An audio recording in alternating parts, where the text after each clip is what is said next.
Sayın Divan, değerli katılımcılar, saygılar sunuyorum. Dünden beri burada çeşitli görüşler ifade edildi ve ben çok yararlandım. Ancak şu geldiğimiz noktada söz almak durumunda kaldım. Şimdi bu federasyon kurulurken bölge toplantıları yapılıyordu. Acaba insanımız nasıl bir federasyon istiyor? İstanbul'dakilere hasbelkader ben de katıldım. 3 tane şık vardı. Bir tanesi etnik temele göre federasyon oluşturulması. Bir tanesi bölgesel olabilir denildi. Bir tanesi de tek şemsiye altında toplanma şıkkıydı. Tartışıldı. Kimimiz etnik temele dayansın, Abazalar kendileri kursun, Adigeler kendi federasyonunu kursun, Çeçenler kendi federasyonunu kursun.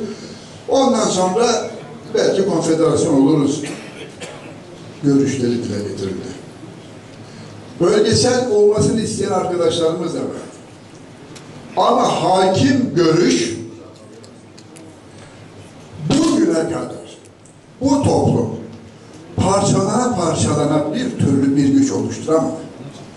Hiç değilse Avrupa Birliği müktesebatına göre değişen bu Türk mevzuatı çerçevesinde gelmiş olan bu imkanı biz tek şemsiye altında toplanarak değerlendirelim denildi.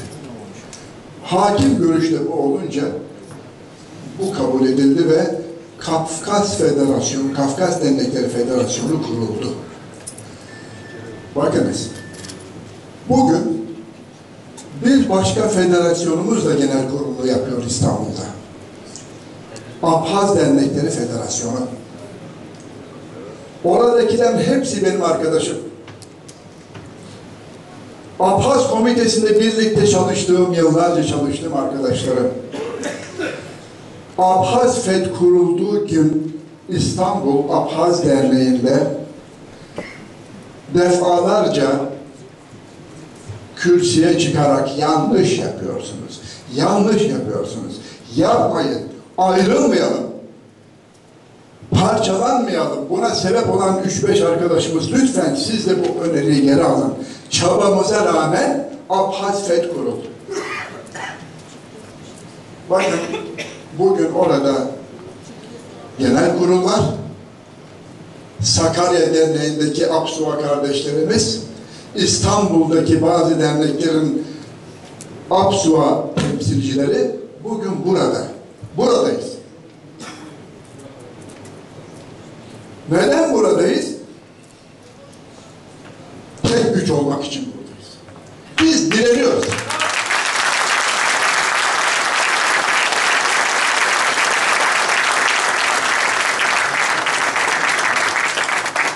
Nedim Bey dün bana tercüman oldu. Çerkezlik kavramı ne yazık ki şu çatı altındaki arkadaşlarımızın mutabakat sağlayamadığı bir terim ya hala. Bunu anlayamıyorum inan. Çerkez kavramını biz Çerkez deyip de Çerkez kavramını hala şudur diye tanımlayamıyorsa bu çatının altındaki kardeşlerim, dirsek çürüten kardeşlerim, biz neyle uğraşıyoruz Allah aşkına? Şimdi burada olağanüstü genel kurulda da biz burada dinleme durumunda kaldık. Dün de burada sürekli dinledik. Bazı arkadaşlarımız gerçekten de az önce Kadir Başkan'ın dile getirdiği gibi vallahi işte bunu mutlaka burada dile getirmek bizim buradaki bulunuşumuzun gereğidir. Çerkez eşittir Adige'dir diyen arkadaşlarımız var. Tamam saygı duyarım ama bana göre doğru değil. Onun arkasından kalkan Nedim Bey çok güzel bir açıklama yaptı. Çerkez kavramı bir şemsiye kavramdır. Çerkez diye bir ırk yoktur. Adige ırkı var. Adige ırkı var, Abaza ırkı var, Çeçen ırkı var. Çerkez ırkı yok. Yine Nedim Bey'in söylediği gibi Çerkez kavramı dışarıdan bize verilen bir isimdir. O arkadaşlar, görüşünüzü burada belirtin. Şimdi bu benim görüşüm. Ve bunu dün Nedim kardeşimiz burada bunu açıkladı da bana tercüman oldu, yoksa ben kalkıp naçizane kendi fikrimi üretecektim. Eğer Çerkez kavramı buysa arkadaşlar, biz buradan çıkıp gideriz. Yani buradan çıkıp gideriz, giderseniz gidin de diyebilirsiniz. Ama bu değil. Doğru değil bana göre. Şimdi dün Nedim Bey, Çerkez kavramı kapsayıcı bir kavramdır. Adige'yi de kapsar, Çeçen'i de kapsar anlamında bir şeyler söyledi. Yanlış, onu söylemediğini söylemek istemiyorum şimdi, saymak istiyorum.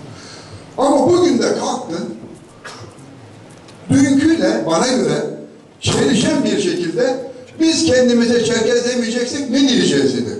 Arkadaşlar, kendinize Çerkez demeyin diyen yok ki. Ben de kendime Çerkez diyorum. Adapazarı'nda yaşayan, Marmara'da yaşayan Abazalar kendilerine çok fazla Çerkeziz demez. Bunu herkes biliyor. Herkes orada Abazayım der. Ama bu işlerle biraz ilgilenen insanlar Çerkez kavramı içinde kendini görür. Çünkü bu terim kaffet gibi bir şemsiye terimdir. Bu şemsiyenin içinde kendimi bulurum. Benim anladığım anlamda Çerkezse eğer bu. Sorun değil peki. Ama öyle değil de başka türlüyse o zaman benim orada işim yok arkadaşlar. Ben şuna da karşıyım. Ben Sakarya Derneği'nin delegesi konumundayım burada. İstanbul Abhaz Derneği'nde yöneticilikler yaptık. Hasbelkader orada komitede filan. Bir Çerkez, Abaza Derneği olduğu gibi bir Çerkez Derneği de olsun. Hatta Adige Derneği de olsun bana göre. Şunun için bana göre bu faydalı, yararlı. Şimdi benim gençliğim Ankara'da geçti. Emekli derneğe geliyorduk. Bütün kardeşlerimiz Adigece konuşuyordu. Adapazarlı 3-5 Apsuva diyeyim ben, işte Abaza deyince tabii daha genel bir kapsam oluyor. Biz burada böyle kenarda durur, bunlar ne diyorlar acaba diye bakardık. O zaman isterdim ki burada da bir Abhaz Derneği olsun. Çünkü anlıyorum ki şimdi bu yaştan sonra, bu kadar tecrübeden sonra bir Abhaz Derneği'nin olması en azından oraya gelen insanların %90'larda olan oranının Abhaz olması da kendi dilini yaşatması imkanı. Kendi mikro milliyetçiliğini de olsa, yani o kendi özünü yaşatma imkanına sahip oluyor. Bunu gördük yani. Ben onun için bir Adige Derneği'ne karşı değilim.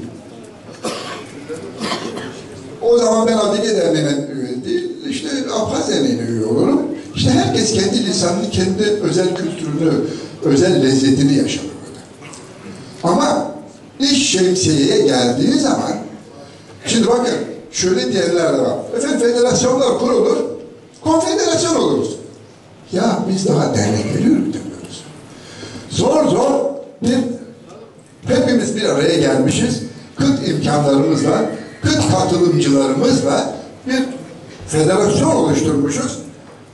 Şu federasyonun bugünkü faaliyet raporunu ben dikkatle izledim. Tebrik ediyorum. Yani geçtiğimiz şu bugün görevi bırakan arkadaşlara çok minnetler arz ediyorum. Ayrıca önceki başkanın da desteğini sonuna kadar esirgememiş olması Cihan Bey'in kendisine başsağlığı diliyorum. Takdirle karşılanacak şeyler. Böyle insanlarımız çok değil. Bunları çoğaltmamız lazım. Arkadaşlar, son olarak şunu belirtmek istiyorum çok vaktimizi almadan. Çerkez Federasyonu değil, Kafkas Federasyonu'nun şemsiyesi altında biz bu işi götürürüz. Ona karşı olduğumu sonuç olarak arz ediyorum. Dinlediğiniz için çok teşekkür ederim.